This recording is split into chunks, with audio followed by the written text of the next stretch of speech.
कार्यक्रम में सभी विभाग के पदाधिकारी आएंगे और आपके बीच उस विभाग से संबंधित जितनी भी योजनाएं हैं, कार्यक्रम है, उसके बारे में आपको बताएंगे, चर्चा करेंगे।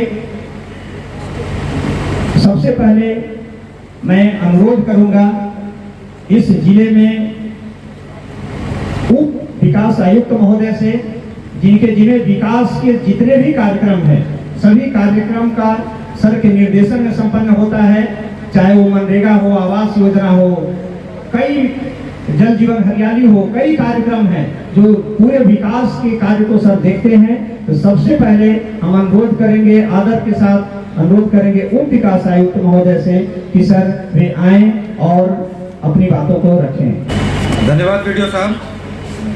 जन संवाद के इस डेयरी संस्करण में मंच पे मौजूद जन संवाद के इस बैठक में मंच पे मौजूद आदरणीय जिला पदाधिकारी महोदय, पुलिस अधीक्षक महोदय, हमारे समन्वय के जितने भी वरीय पदाधिकारीगण हैं उनका, और इस प्रांगण में बैठे जितने भी जनप्रतिनिधि हैं, डेहरी प्रखंड की जितनी जनमानस है और प्रेस के जितने हमारे भाई बंधु हैं, सभी को हार्दिक अभिनंदन है। मैं अभी एज अ उप विकास आयुक्त ग्रामीण विकास विभाग से जो भी योजनाएं कार्यान्वित किए जाते हैं उनका एक संक्षिप्त विवरण आपके समक्ष रखूंगा और क्या उपलब्धियां रही हैं ग्रामीण विकास विभाग की, उसका भी एक रफ स्केच आपके सामने रखूंगा।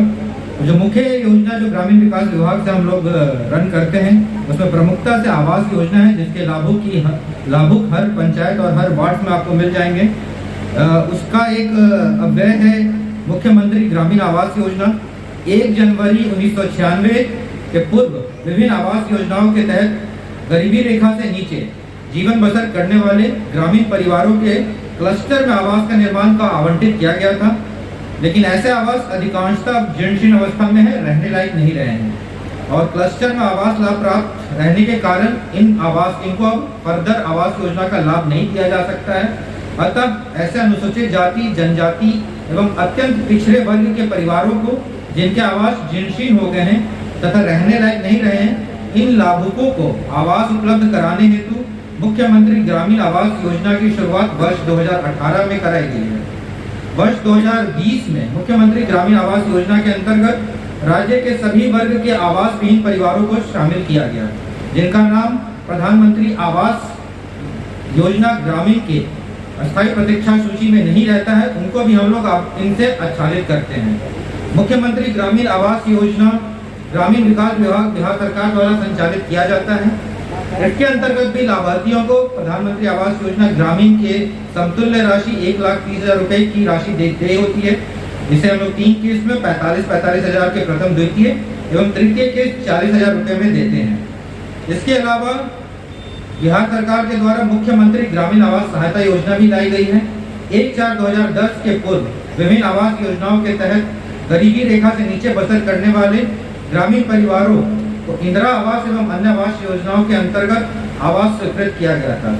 ऐसे अधिनिर्मित आवास जो अपूर्ण है, जिनमें अनुसूचित जाति, जनजाति एवं अत्यंत पिछड़ा वर्ग के परिवारों के आवास पूर्ण करने हेतु मुख्यमंत्री ग्रामीण आवास सहायता योजना के माध्यम से 50,000 रुपए की राशि देय होती है। प्रथम किस्त 40,000 और द्वितीय किस्त 10,000 रुपए का देय है। इसके अलावा जो लोग भूमिहीन है और भूमिहीनता के कारण जिनको आवास का लाभ नहीं मिल पाता है, उनके लिए एक बड़ी ही आवश्यक स्कीम है मुख्यमंत्री वास स्थल क्रय सहायता योजना। इस योजना के अंतर्गत वर्ष 2018 से प्रधानमंत्री आवास योजना ग्रामीण एवं मुख्यमंत्री ग्रामीण आवास योजना के अस्थायी प्रतीक्षा सूची में शामिल भूमिहीन परिवारों जिनको राजस्व विभाग के द्वारा भूमि उपलब्ध नहीं कराया जा सकता है एवं स्वयं भूमि क्रय करने के लिए मुख्यमंत्री वास स्थल क्रय सहायता योजना के तहत हम लोग उन्हें 60,000 रुपए की राशि उपलब्ध कराई जाती है। इसके अलावा जो अलग फ्लैगशिप स्कीम है जो रन करता है वो है प्रधानमंत्री आवास योजना ग्रामीण, जिसके इससे मैक्सिमम लोग, अधिकांश लोग आप लोग भली भांति वाकिफ होंगे। इसमें 1,30,000 रुपए की हम लोग सहायता राशि देते हैं, 3 किस्तों में दी जाती है। अब आवास योजनाओं के डाटा के आंकड़ों की बात करें तो रोहतास जिले में मुख्यमंत्री ग्रामीण आवास योजना से आच्छादित हमारे लाभुक हैं 136 और इस डेहरी प्रखंड में 14 लाभुक इस योजना से लाभान्वित किए गए हैं। मुख्यमंत्री ग्रामीण आवास सहायता योजना से पूरे रोहतास जिला में 150 लाभुक लाभान्वित हैं और डेहरी प्रखंड में 34। प्रधानमंत्री आवास योजना ग्रामीण, इसमें रोहतास जिला से कुल लाभान्वितों की राशि है संख्या है 67,757 और डेहरी प्रखंड में है 3259। दूसरा महत्वपूर्ण योजना जो ग्रामीण विकास विभाग बिहार सरकार के दिशा निर्देश के अनुसार चलाता है वो है जल जीवन हरियाली अभियान। जलवायु परिवर्तन के प्रभावों को कम करने, उत्पन्न चुनौतियों का सामना करने, जल संचयन स्रोतों के विकास, संरक्षण एवं जीर्णोद्धार करने के एवं मौसम के अनुकूल फसल चक्र को अपनाने, अक्षय ऊर्जा और हरित आवरण को बढ़ावा देने के उद्देश्य से ही बिहार सरकार द्वारा एक अनुपम योजना जल जीवन हरियाली योजना का शुभारंभ 2 अक्टूबर 2019 को किया गया है। उक्त योजना में 12 अवयवों पे काम होता है। सार्वजनिक जल संचयन संरचना जैसे तालाब, पोखर, आर, पाइनों को चिन्हित कर अतिक्रमण मुक्त करवाना इसका प्रथम अव्यय है। इसकी अगर बात करें तो रोहतास जिला में 2237 ऐसे जल संचयन संरचनाओं को हम लोगों ने अतिक्रमण मुक्त करवाया है, जो कि संभवतः पूरे स्टेट में, पूरे राज्य में सर्वाधिक है। डेहरी प्रखंड में 51 ऐसी संख्याओं को हम लोगों ने अतिक्रमण मुक्त करवाया है। सार्वजनिक जल संचयन संरचनाओं जैसे कुओं को भी अतिक्रमण मुक्त करवाने का इसमें प्रावधान है और रोहतास जिले में 353 ऐसे कुओं को हम लोगों ने अतिक्रमण मुक्त करवाया है। डेहरी प्रखंड में 6 तालाब और पोखरों के जीर्णोद्धार का भी कार्य इससे सतत रूप से किया जाता है। 754 ऐसे तालाब और पोखरों का जीर्णोद्धार किया जा चुका है और डेहरी प्रखंड में इस संख्या की बात करें तो ये 19 है। आहारों और पहिनों का जीर्णोद्धार भी इसमें करवाते हैं। रोहतास जिले में 9240 आहार और पहिनों का जीर्णोद्धार हुआ है और जब डेहरी प्रखंड में ये फिगर देखते हैं तो 150 आहार और पहिनों का जीर्णोद्धार किया गया है। क्या प्रयास किया जा रहा है? सबसे पहले हम देख रहे हैं कि हमारी जो स्थानीय समुदाय जो यहाँ पे इकट्ठा है उनमें महिलाओं की अच्छी तादाद है। राज्य सरकार के द्वारा ऐसा महसूस किया गया कि पुलिस थानों में महिलाएं अपने आप को जाने में असहज महसूस करती हैं वहाँ जाने में। इसको देखते हुए वहाँ पर न केवल महिला पुलिस पदाधिकारी की पदस्थापना की गई है बल्कि हर एक थाने में, जिले में महिला हेल्प डेस्क खोले गए हैं। महिला हेल्प डेस्क कैसे काम करता है? वहाँ पे 3 या 4 महिला कर्मियों और पदाधिकारियों का एक दल होता है जो अपनी ड्यूटी को शिफ्ट में बांटकर 24 घंटे वहाँ पे वो मौजूद रहते हैं। दिन हो, रात हो, कैसा भी समय हो, थाने पर कोई भी महिला, कोई भी बच्ची अपनी किसी भी समस्या को लेकर वहाँ जा सकते हैं और वो फिर उनकी शिकायतों को रिसीव करते हैं, आपको रिसीविंग भी देते हैं। क्या आपकी समस्या है, क्या उसका एक विधि सम्मत समाधान होना चाहिए, ये प्रयास किया गया है। आपके खासकर महिलाओं के मन से स्थानीय थाने की मदद लेने में, वहाँ जाने में किसी भी तरह की हिचक को समाप्त करने के लिए हम आग्रह करेंगे कि सभी यहाँ जो हमारे ज़िले की महिलाएं हैं सभी वहाँ पे अपने थानों में निश्चित तौर पर अपनी समस्याओं को लेकर आप जाइए। वहाँ पे जो महिला तैनात पदाधिकारी हैं, पुलिसकर्मी हैं, उनसे मिले और इसका बहुत अच्छा फीडबैक हम लोगों को मिला है।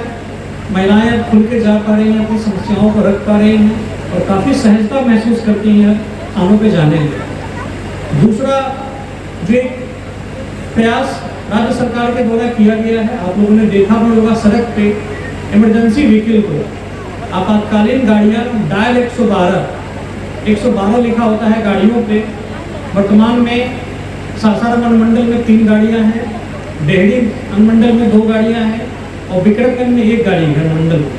और हम लोगों को इस साल की समाप्ति तक संभवतः 40 ऐसी और गाड़ियाँ मिल जाएंगी। लक्ष्य है कि सभी थानों में, इस पूरे ज़िले में ऐसी गाड़ियाँ हो जाए, जैसे आप एम्बुलेंस को कॉल करते हैं, जैसे आप फायर ब्रिगेड को कॉल करते हैं, वैसे आप पुलिस को कॉल करेंगे 112 पे और जो भी नज़दीकी गाड़ी होगी PCR वैन, तो आपके लोकेशन के आधार पे आप तक पहुंचेंगे। एक आम शिकायत देखने को मिलती थी कि हमने थाने को कॉल किया, थाने का रिस्पॉन्स ठीक नहीं था, थाना समय पे नहीं पहुंचा। थाने की गश्ती से जब पूछी जाती है तो थाना की गश्ती कहते हैं कि साहब हमारे पास तो कई सारे कॉल आते हैं एक टाइम पर, कहीं रोड एक्सीडेंट हो रखा है, कहीं किसी की मृत्यु हो रखी है, कहीं जाम लगा हुआ है। एक गाड़ी के पास में कई सारी व्यस्तताएं होती हैं। ऐसे में ये संभव है कि अगर आप कॉल करते हैं तो थाने को पहुंचने में समय लगे, कि मानवीय रूप से संभव है। अगर आप ही अगर गश्ती प्रभारी होंगे, गश्ती गाड़ी के इंचार्ज होंगे, एक समय पर अगर 10 कॉल आएंगे तो आपको प्राथमिकताओं का निर्धारण करना पड़ता है। तो पहले कहाँ सबसे जरूरी है पहुंचना। इस दुविधा को देखते हुए आम जनता को जो कष्ट होता था, लड़ाई झगड़े हो जाते हैं, कहीं पे कोई समस्या हो जाती है, तो ऐसा बनाया गया कि 5 से 10 मिनट के अंदर गाड़ियों की ऐसी व्यवस्था की जाए कि थाने की गश्ती गाड़ी से फ्री होके स्वतंत्र गाड़ियों का अपना नेटवर्क होना चाहिए। आपने फ़ोन किया, 5 मिनट, 7 मिनट, 10 मिनट के अंदर पुलिस की गाड़ी, 4 लोगों की टीम आपके दरवाजे पर, आपके घटनास्थल पर मौजूद है, आपकी समस्या को समझने के लिए, हस्तक्षेप करने के लिए। और हम लोगों ने इस टीम को जो हमारा प्राथमिक उपचार है उससे भी हम लोग लैस कर रहे हैं, उनकी भी ट्रेनिंग दी गई है। यदि मान लीजिए रोड एक्सीडेंट में अगर ये टीम पहुंचती है तो वहाँ पे सबसे पहले प्राथमिक उपचार को वो दे सके। कई बार ऐसा होता है कि बहुत नाजुक क्षण होते हैं, हॉस्पिटल तक पहुँचते पहुँचते अधिक ब्लीडिंग हो गई, ज़्यादा गंभीर चोट है, जीवन रक्षक उपायों से भी इसको लैस किया जा रहा है 112 की टीम को। माध्यम से मैं पुनः आप सभी लोगों को ये कहना चाहता हूँ और जो आमजन यहाँ पे है कि बिहार सरकार ने एक संकल्प लिया कि हम सभी अपने आमजन को मुफ्त स्वास्थ्य, मुफ्त शिक्षा और इसके साथ ही साथ किसी जो हमारा समाज पीछे हो गया, वो शिक्षा के क्षेत्र में हो या जागरूकता के क्षेत्र में हो या इंफ्रास्ट्रक्चर के क्षेत्र में हो, उस समाज को आगे लाना। और इसी के अंतर्गत स्वास्थ्य विभाग में अनेक तरह की योजनाएं चलाई गई और पंचायत पर हम लोगों ने मुफ्त स्वास्थ्य सेवा देना प्रारंभ किया। साथ ही साथ सभी वार्डों में आंगनबाड़ी की शुरुआत की गई। समस्या अभी है कि सभी जगहों पे अपना स्ट्रक्चर नहीं बन पाया है, उस पर सरकार गंभीर है।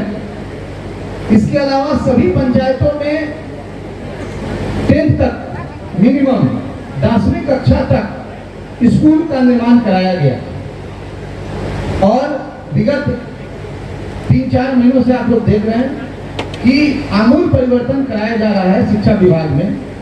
शिक्षकों की नियुक्ति हो, विद्यालयों की संरचना बनाना हो, शिक्षकों की उपस्थिति हो, उनके पढ़ाई की क्वालिटी हो, इसके लिए उनको ट्रेनिंग भी दिया जा रहा है सभी शिक्षकों को। और इसके साथ बिहार ऐसा राज्य था जहां नल का जल कार्यक्रम प्रारंभ किया गया। हम लोग अभी मानते हैं कि कुछ टोलों में ये अभी छूट गया है या कहीं पे अभी समस्या बनी हुई है, जिसके लिए प्राकलन पीएचडी के द्वारा भेजा गया है सरकार को। और अगले 3 महीनों के अंदर, 3 से 4 महीनों तक के बीच में निश्चित रूप से उसमें भी और सुधार कराना चाहते हैं। बिजली की व्यवस्था की गई। अब गांव में भी 22 घंटा, 20 घंटा, 23 घंटा लाइन रहता है, उसमें कहीं समस्या नहीं है। इसके अलावा गलियों में सोलर लाइट की व्यवस्था की गई। लाइट कुछ कम है अभी, वो भी सरकार गंभीर है कि और सोलर लाइट हम लोग देंगे। कहने का ये सारांश हुआ कि रूरल एरिया को शहरी एरिया की तरह बनाए हम लोग और वहाँ सभी सुविधाएं दें जो एक शहर में होता है। वित्त निगम का गठन किया गया है जहां से आपको आसानी से शिक्षा ऋण उपलब्ध कराया जाता है। इसमें बहुत से 42 कोर्सेज हैं, जिसमें कुछ कोर्स का आपको नाम बताना चाहेंगे। आपका इस ब्लॉक में 1153 लोग इस योजना का लाभ उठा रहे हैं, जिसमें कुछ हमारे छात्राएं हैं जिनको यहाँ पर बुलाया गया है। वो आपको इसके बारे में अच्छी थोड़ा जानकारी देंगे, आपको प्रोत्साहित करेंगे कि किस तरह बिल्कुल ही आसान तरीके से इस योजना से आपको लाभान्वित कराया जा रहा है। अगर आप कुछ कोर्स हम आपको इसमें ऐड करना चाहेंगे, जैसे आप BSc करना चाहते हैं, आप पॉलिटेक्निक करना चाहते हैं, हॉस्पिटल मैनेजमेंट करना चाहते हैं, होटल मैनेजमेंट करना चाहते हैं, MBBS करना चाहते हैं, GNM का कोर्स करना चाहते हैं, BSc नर्सिंग का कोर्स है। अगर ये सब आप पढ़ना चाहते हैं तो आप इसके लिए आपको सरकार 4 लाख रुपए उपलब्ध कराती है। अगर वो पुरुष आवेदक हैं तो 4% के दर से महिला या ट्रांसजेंडर या अगर दिव्यांग है तो उनको 1% की दर से ऋण उपलब्ध कराई जाती है। इसमें एक सबसे खास बात यह है कि अगर आपकी कोर्स जब तक बच्चे पढ़ाई कर रहे हैं, अगर आपका कोर्स 4 साल का है, जैसे सिंपल हम मान लें कि अभी ग्रेजुएशन का कोर्स इस वित्तीय वर्ष से पहले 3 साल का होता था, अभी ये कोर्स बढ़ा करके 4 साल कर दिया गया है। अगर आप ग्रेजुएशन कर रहे हैं और 4 साल का आप कोर्स है तो आपका 4 साल तक इस पे कोई ऋण नहीं लिया जाता है। जो 1% 4% जो आपका ब्याज दर निर्धारित किया गया है वो नहीं लिया जाता है, और 1 साल मतलब आपको जॉब तलाशने के लिए 1 साल और दिया जाता है इसमें, तब तक आप पे ऋण नहीं लिया जाता है। ये बहुत ही आसान तरीके से आपको ऋण उपलब्ध कराई जाती है। देश है वो आपके जीवन में बहुत अच्छा मतलब एक अलग तरह का प्रभाव डालता है। अभी यहाँ पे डिफरेंट डिपार्टमेंट के लोगों ने, जैसे शिक्षा डिपार्टमेंट ने बताया, DRCC ने बताया, तो शिक्षा और कौशल विकास लेने के बाद उसके बाद क्या, उसके बाद जो ऑप्शन आपके पास आता है कि हम लोगों को रोजगार करना है, तो रोजगार के ऑप्शंस हम लोगों के पास होता है, या तो हम नौकरी करें या तो फिर हम कोई अपना बिजनेस खुद का खड़ा करें। तो जैसा कि हम जानते हैं कि बिहार सरकार के पास लिमिटेड रोजगार है जो कि नौकरी के रूप में लोगों को दी जाती है। तो लिमिटेड होने के कारण बिहार सरकार ने एक नया स्कीम चलाया है, जिसको आप लोग सभी जानते भी होंगे, मुख्यमंत्री उद्यमी योजना करके। इस योजना का जो मुख्य उद्देश्य ये है कि सिर्फ आपको रोजगार देना नहीं है, साथ साथ में आपके साथ और 10 लोग, 15 लोग, 50 लोग और 100 लोगों को रोजगार से जोड़ना है।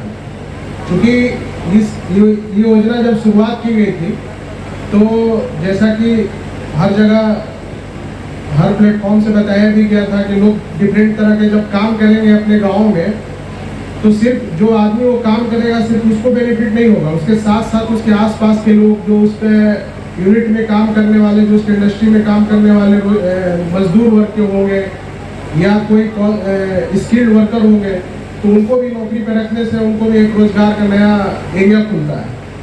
तो मैं जो मुख्यमंत्री उद्यमी योजना है, मैं सबसे पहले उसके बारे में बताना चाहूँगा, ब्रीफ में बताना चाहूँगा कि ये स्कीम जो 2018 में लॉन्च की गई थी बिहार सरकार के द्वारा, और जैसा कि मैंने बताया इसका मेन उद्देश्य वही है कि रोजगार का क्रिएशन हो ज़्यादा से ज़्यादा हमारे राज्य में। और इस स्कीम के तहत बिहार सरकार 10 लाख का लोन देती है, जिसमें 50% की सब्सिडी दी जाती है, यानी 10 लाख जो आपको मिलेगा उसमें से 5 लाख रुपए माफ कर दिया जाता है। बाकी 5 लाख रुपए आपको 1 साल मोरेटोरियम पीरियड, यानी 1 साल तक आपको कोई पैसा चुकाना नहीं होता है, प्लस 7 साल में धीरे धीरे इंस्टॉलमेंट पे करके आपको चुकाना होता है। इस योजना में अप्लाई करने के लिए 51 तरह के लिस्ट है, जैसे कि किसी को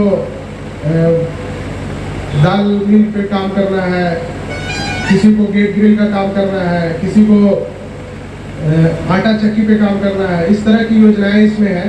किसी को ब्यूटी पार्लर खोलना है, जैसे कि यहाँ बहुत सारी महिलाएं बैठी हैं, उनके लिए ब्यूटी पार्लर का काम बहुत अच्छा है, तो वो अगर इस तरह का काम करेंगे तो खुद को भी रोजगार उनको मिलेगा, साथ साथ जो उनके आसपास के लोग हैं उनको भी एक रोजगार का नया साधन शुरू होगा। अब इसमें अप्लाई करने के लिए सबसे पहले जब योजना शुरू की गई थी तो इसमें अनुसूचित जाति और जनजाति के लोग ही इसमें अप्लाई कर पाते थे, लेकिन धीरे धीरे बाद में बिहार सरकार ने इसमें EBC वर्ग को जोड़ा, फिर महिला के लिए एक स्पेशल कैटेगरी निकाला, फिर उसके बाद अब जनरल कैटेगरी से भी जो युवा है, यानी जो 18 से 50 वर्ष के लोग हैं वो अप्लाई इसमें कर सकते हैं। और इस साल से इसमें एक नया कैटेगरी जोड़ा गया है अल्पसंख्यकों के लिए, जिसका आवेदन अभी निकला हुआ है। तो इस जो जनमानस के बीच में अगर अल्पसंख्यक समुदाय के लोग यहाँ बैठे हुए हैं, तो मेरा ये आग्रह होगा कि इस योजना में आप लोग ज़्यादा से ज़्यादा अप्लाई करें, और इसका एप्लीकेशन करने के लिए आपको कुछ विशेष ज़्यादा मेहनत करने की ज़रूरत नहीं है, आप घर बैठे भी अप्लाई कर सकते हैं। रात को भी अगर आप चाहें 10 बजे, 11 बजे, 12 बजे तो आप ऑनलाइन अप्लाई कर सकते हैं। आपको अगर घर में नहीं हो पा रहा है तो साइबर कैफे जा सकते हैं, अगर वहाँ से भी आप नहीं कर पा रहे हैं तो जिला उद्योग केंद्र हमेशा आपके लिए खुला हुआ है, आप कभी भी जिला उद्योग केंद्र में आके इस योजना के बारे में जान सकते हैं। इसमें क्या क्या डॉक्यूमेंट लगता है मैं वो बता दूँ। सबसे पहले आपको आधार कार्ड, पैन कार्ड चाहिए होता है, और आप इसमें जो मैक्सिमम क्वालिफिकेशन है वो 12th पास है, यानी आपने इंटर पास कर लिया है या पॉलिटेक्निक कर लिया है या आपने ITI किया है, तो आप इस स्कीम में अप्लाई